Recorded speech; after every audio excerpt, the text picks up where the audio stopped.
buli alina ovulo ye ya red ne beret yo jambale, alina t-shirt ya red jambale.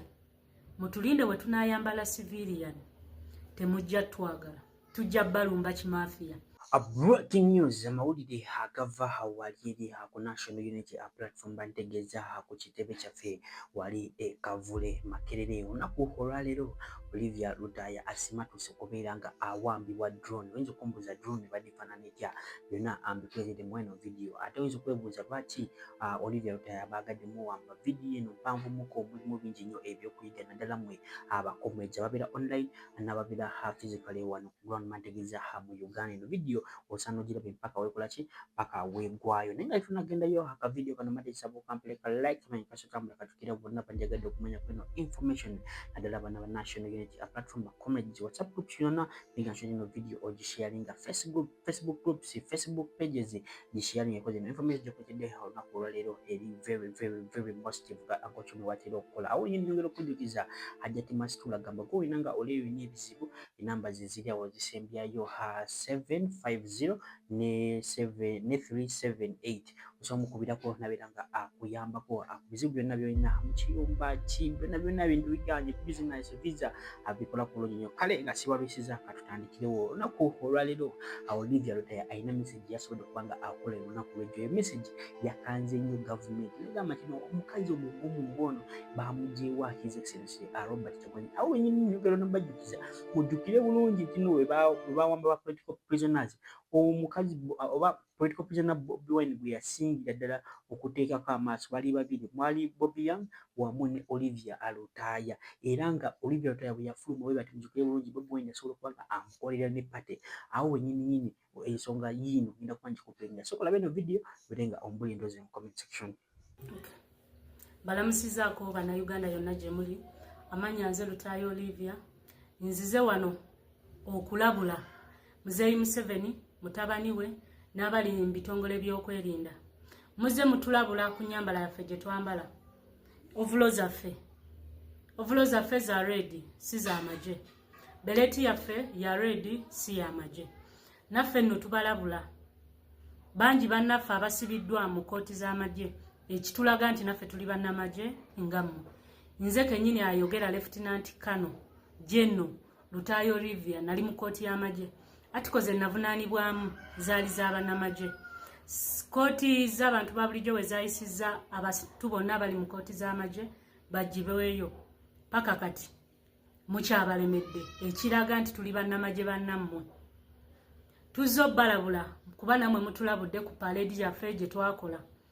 Paleedi bulijjo zibeerayo mu masomero mu primaries bakola paleedi, secondary bakola paleedi, ne bitongole bya basechuliko nabo bakola paleedi. Bonga temubagambako paleedi gye twakoze twadde twambadde ekyambalo kya red tetwabadde mu kyamagye. So naffe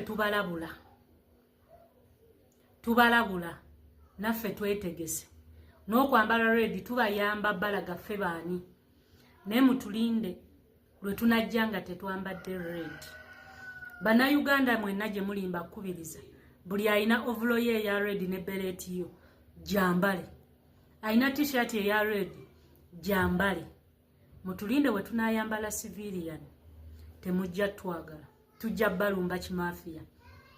Nze siyingira mu bintu simu n'amagye sinogoshatinga ku kintu kirimu mundu era nsaasira abaana babadde ku paleedi bazadde b'abaana mmwe mbagambe ekigambo kino amagye ebifeesi ebiringa engulume ne mubeera mu nnyiriri ne muyimba ennyimba z'amagye ne bazirambula ne babagamba nti kati musobola okuwamba eyo era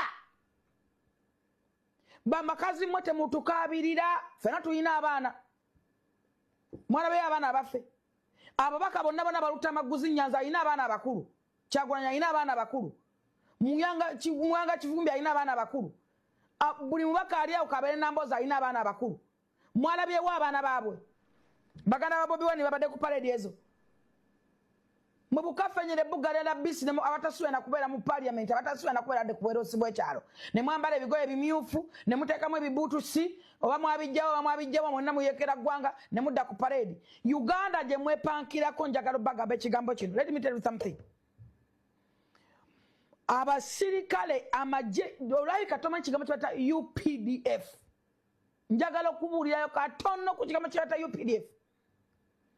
Recently UPDF yagenda Sudan nga Sudan erina amagye miliyoni emitwalo 5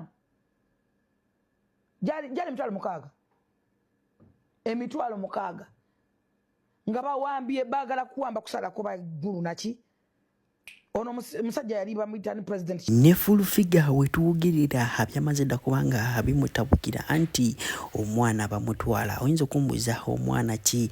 Omwana we asembayo amanyikidwa nga Museveni Simple K avuddeyo n'alajalira Abannayuganda n'agamba kino ali ready okubeera nga alabirira abaana oba okulabirira omwana gwe yazaala mu full figure. Ne full figure akyaganye okumuwumukisa. Imagine omwana we bamusiba emyaka 5 n'avaayo mukomera n'addamu era ku kintu kye kimu. Topic yemu golowooza ki obyadala omwana wuwe oba just content kwanga mujukire bamusibako emyaka 5 ogutali musayi gosobola kuddamu ogufirira emyaka 5 ndala mukiberangako mu kamera n'engamba singa kuganna manedda si kiberangako mbadde mu gundi mu mbeera eyo ey'okubonaabona nga nsiba myaka egi ebyo mbikooye nange neetaaga nfuna eddembe lyange mu Uganda nambekera eddembe lyange neesonyiwe nange mwesonyiwe kyenneetaaga tewali kyemwetaagako full figure nedda. So abatuuze abatulaba olunaku lwaleero omwana mulenzi ono anoonya bwenkanya ate mumanyi Men's Forum ekyagireeta kuleeta bwenkanya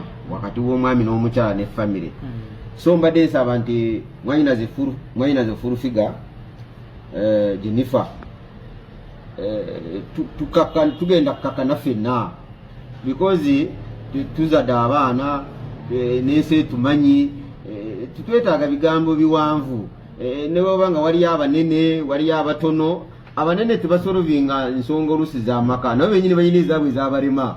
So kye twetaaga mu nsonga zino twagala bukkakamu okulaba nti omwana mulenzi ono bw'aba takuzaala mu mwana oba tomuzaala mu mwana tugende ku DNA tusaba abatuuze batusondere ku ssente eggwanga lino lirimu abantu abazirakisa abalungi twetaaga emitwalo 6 gyokka mutuufu ne gavumenti ekebera emitwalo 5 NBN ekeberera emitwalo 6 bwe tugenda mu gundi 2 kiba kitegeeza twetaaga miliyoni ng'emu n'emitwalo 2 ensonga eno okugimala buli omu n'abulira emirembe omwana mulenzi n'awulira emirembe ne mwanyinaze fuuga n'awulira emirembe ebyo byonna ntibimala. So tikitegeeza kukunona erinnya ly'omuntu n'omwogerera bino nti kubanga oyagala okola erinnya tebalikola mu bubi erinnya balikola mu bulungi. Kati bino byonna ebibaddewo abadde batulaba byonna ebibadde biriwo media ezitya okwogera ne full figure abantu abajja kusingana full figure naye omuntu oluusi ng'omuntu kubanga naye alina ebimusinga amaanyi n'asukuluma. So mbadde nsaba nti musonyiwe full figure musonyiwe ne Simple K ensonga zino tujja zituulamu ziggwe tweyanza. Esaawa zino oluvaano tugenda ku poliisi Kibuye tutule mu nsonga zino tuyogereko biggwe bwe tuba tuteekawo olunaku bwe luti nga tumaze okufuna ssente tuddemu tusinkane tutwale Simple K bamugyeko omusaayi n'omwana bamugyeko omusaayi. Biyinza okuba na byankukutu nga tugendagenda ne Simple K 3 oba 5 abantu ab'omuzinzi abalina n'ensa tumugyeko omusaayi ate ensonga tuzimale emirembe gitebenkere beegwe ne mu kifuba beewoneka.